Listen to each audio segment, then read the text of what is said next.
Hi, this is Brian Roman with Backpack Tactics. Today I want to address a solution to the common problem of having multiple email addresses, multiple email accounts that we need to check on a regular basis. Even if we're used to it, we have to admit that it's pretty annoying if we have to bounce back and forth between one website to another to check all of our different email accounts. And many of us have several different email accounts, not just one. Wouldn't it be nice if all of your mail came into one place, no matter where it was coming from or which account it was coming through? Well, today I want to talk about how exactly to do that, how to get everything to kind of funnel into one place.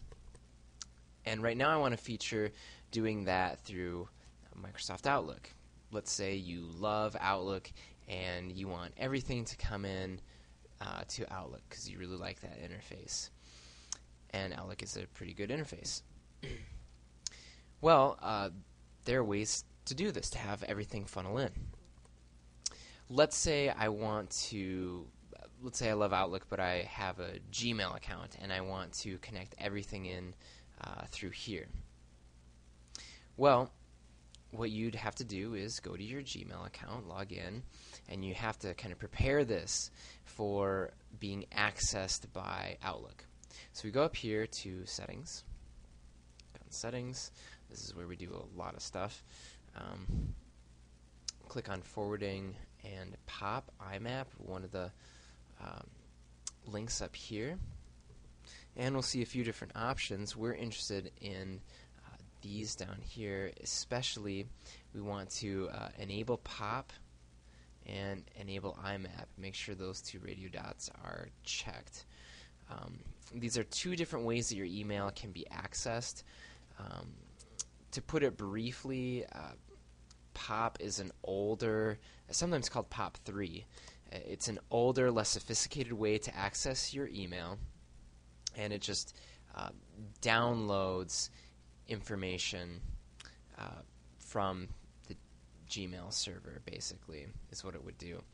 IMAP is a little bit more advanced, and what it does is it keeps the two interfaces in sync. So what it would do is whatever you do in Outlook, in this case, would be reflected in Gmail, and whatever you do in Gmail would be reflected in Outlook as well. So it's kind of like a two-way synchronization. So if you can, IMAP is preferred for most cases because of that two-way synchronization. And I'm trying to keep it simple in this particular tutorial, but so we're going to keep it fairly general, but I want to point out to you that most webmail services are going to have instructions for doing something like this. Gmail is especially helpful in this regard. And as you can see here, there's configuration instructions for each of these two methods. And it'll have, really specific information for exactly which mail client you're using. So if you need to get really specific, which you should try to get really specific, you can go to your exact mail client. But anyway, aside from the details, let's just enable both of these and click Save Changes for now.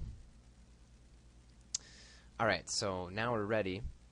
Sometimes it takes a couple minutes for that setting to take hold, so you may have to wait a couple minutes for this to work, but I've kind of already set this up ahead of time, so it'll work right away for me. In Outlook, you're going to have to go to Tools, and then Account Settings. And then here I've got my one kind of base account, and I'm going to click on New. And yeah, I want to add one of these kinds of email services. You'll see POP3 and IMAP there. So I'll click Next. Name, email address,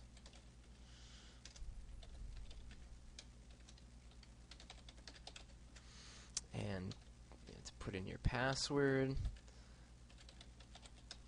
I'm not giving you that.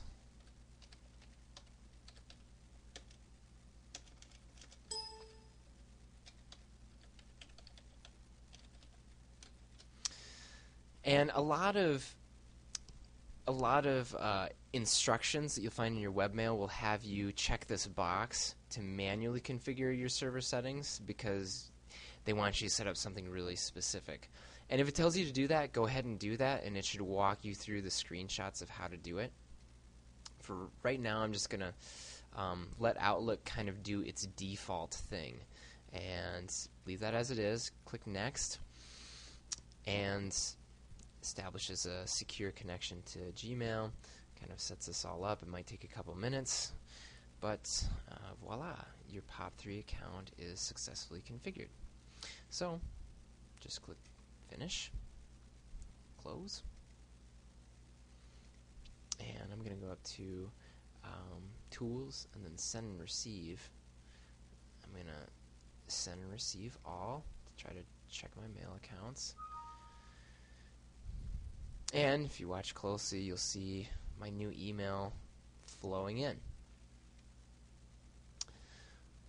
So that's how you, and it's still receiving messages. So this is how you set up Outlook to pull in external email accounts such as Gmail.